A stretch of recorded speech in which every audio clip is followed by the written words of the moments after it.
Adam Driver starring in one of the year's biggest movies, Star Wars: The Rise of Skywalker.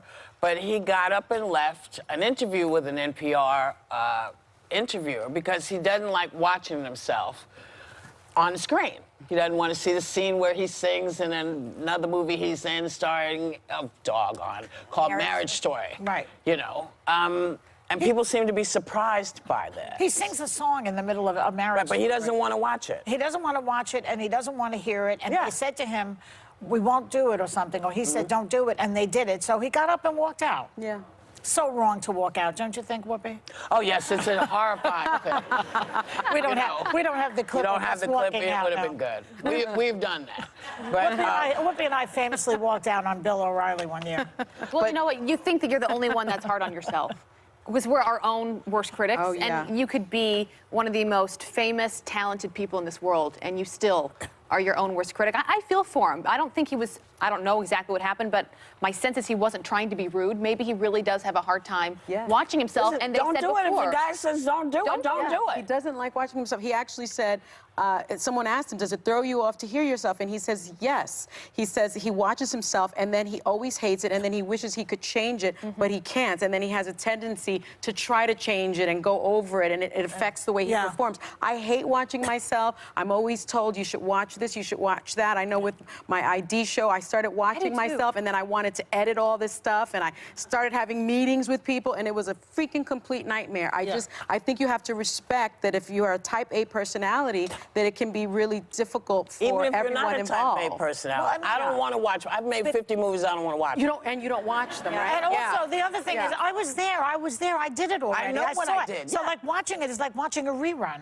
Yeah, and it's in a funny way. He's also a former Marine, and that's where his background is, which is always why it's Semper Fi, I love him. And so I think if you come from a Marine background where you actually served, and now you're arguably one of the biggest actors in the world at this point, probably seeing yourself for him is I know, like, my brother worships him just because my brother was a Marine as well. I will say we interview celebrities almost every day here, and I'm always very specific about what they are and are not comfortable talking about. If you don't want to talk about personal life, I'm not going to push anything because I have too many times done too many interviews where I say, I don't want to talk about this, I don't want to do this, it makes me uncomfortable. Cut to, it's the first question and people are just absolutely nasty about it. And so I think it's sad, the breakdown between media and basically all public figures. Well, I think this happens a lot with folks. You know, people don't understand.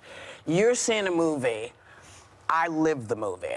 You're seeing a scene, and you're thinking, oh my God, that's so deep what she's doing, and I'm thinking, oh, I remember I had the biggest headache that day, and then my back went out. Oh, and that woman was so nasty to me. That's what you're thinking about when you're watching what you're doing. You know what you did. So people just have to understand that you don't necessarily want to relive that. I used to work for a TV person who'd, like, drag everybody in to watch him.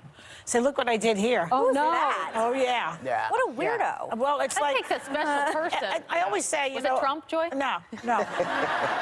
I'm sure he does that. He may do that. I actually think he does do that. It's watch me real quick. I think I read that he shows clips of himself. I'm sure he does. He loves to watch himself. Yeah. But, you know, it's true that that people who have talent are always questioned. As I always say, it's only the mediocre who are always at their best. Think about that. Yeah. You know, because they think they're great, and they're not. But people who actually have the ability are like, no, that wasn't good enough. They're sure, perfectionists. I'm sure Well, that not even Shakespeare it wasn't questioned good himself. enough. It's just like, I know this already. I know how this movie ends because I was in it. But you do want to see it once, don't you? No, I don't. Because all the parts come together. No. Well, maybe listen, because it doesn't... I'll tell you a quick story. I made a movie once with somebody, and when we saw it, it was like, that is not the movie we made. I don't know who did this. This is not the movie. And everyone in the cast was the same way. And I thought, I'm not doing this again. I'm not doing it again. You're not going to watch. No, because people, you know, that gets edited, and then you see it, and you don't like it. You know, I'm happy. I like seeing the poster. But that's it. But I don't need to see the movie. And you know what? That's how I feel about myself right now. I don't need to see me on TV right now. I'm going away. We'll be back.